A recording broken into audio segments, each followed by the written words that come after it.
Okay, and I think we're live. So today I just want to talk about two things: the partial government shutdown, and the decision to withdraw the 2,000 troops that are stationed in Syria. And I think there's nice little parallelism to these decisions because they're sort of an affirmation of what President Trump, the platform President Trump was elected on. And I made a video last week about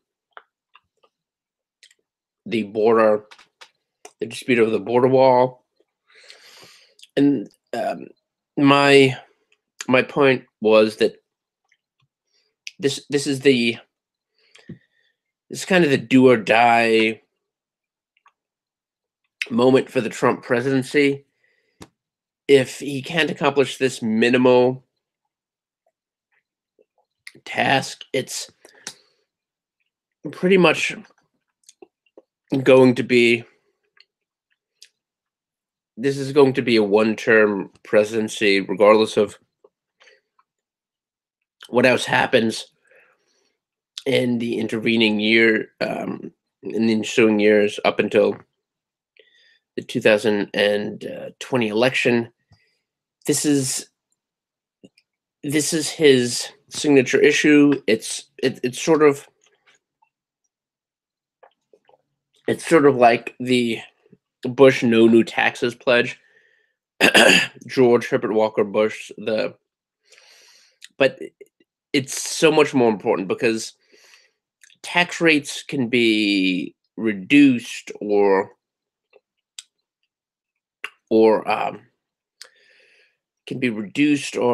enhanced. You can raise the marginal tax rate 2% or lower it. These are all adjustable. The economy can rebound even if a draconian tax increases passed, but you can't. A country can't rebound if their demography is completely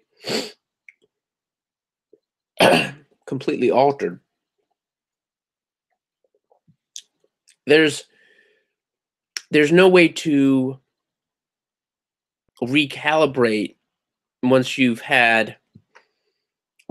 given 10 million illegal aliens or 15 million illegal aliens citizenship. Once you've naturalized them, they become part of the body politic.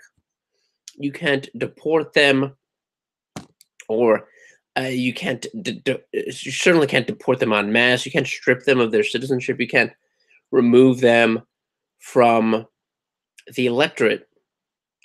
And this is what we're facing right now. The border wall is his signature issue, and it's vital to his presidency.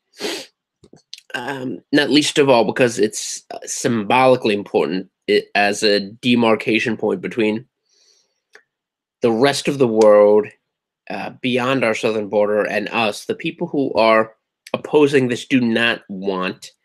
They fundamentally disagree with the idea that we're a sovereign nation, that there is something different between American citizens and foreigners that live in Mexico or Guatemala or Honduras. The only thing different is that they're over there now, and we're over here.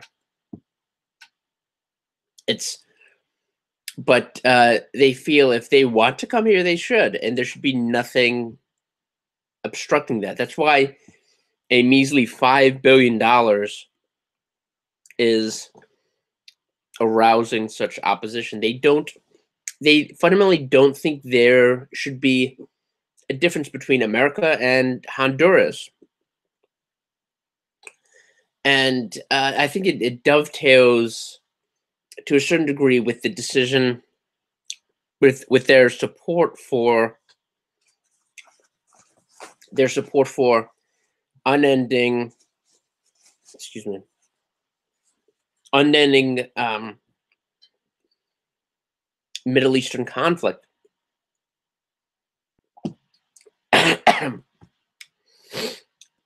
The fact that removing a small contingent of American troops from a country we should not be stationed in to begin with arouses such vehement opposition should tell you how warped the imaginations of the people that lead our geopolitics are. The fact that this is an unforgivable breach of the status quo should tell you I mean, there was a reason that Donald Trump was elected, and this was one of the reasons. Immigration was the primary vehicle for the public to express their opposition to the ruling class, but foreign policy was also a huge part, steering us away from the unending, ubiquitous conflict that I don't think people realize we're in 8 countries.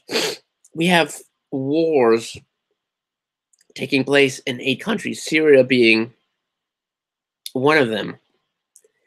And we can't do this perpetually. We don't have the treasure, and we don't have the willingness to sacrifice American lives. And that isn't to say there's not some bad there's not some not some bad actors in the Middle East, but it's not our job to get involved in every charnel house and exacerbate the conflict. And Matt Taibbi and Andrew Sullivan and a couple of other journalists whom I don't usually praise wrote pieces in the aftermath of this decision. It's basically saying the same thing. It's an illustration of how twisted the neoconservative war party that has control of both major parties, how twisted their priorities are. We shouldn't be the policemen of the war. That's a role we've been fulfilling for more than half a century, but it's something that should end. And I think this is another issue on which Trump needs to stand firm, and we'll see what happens.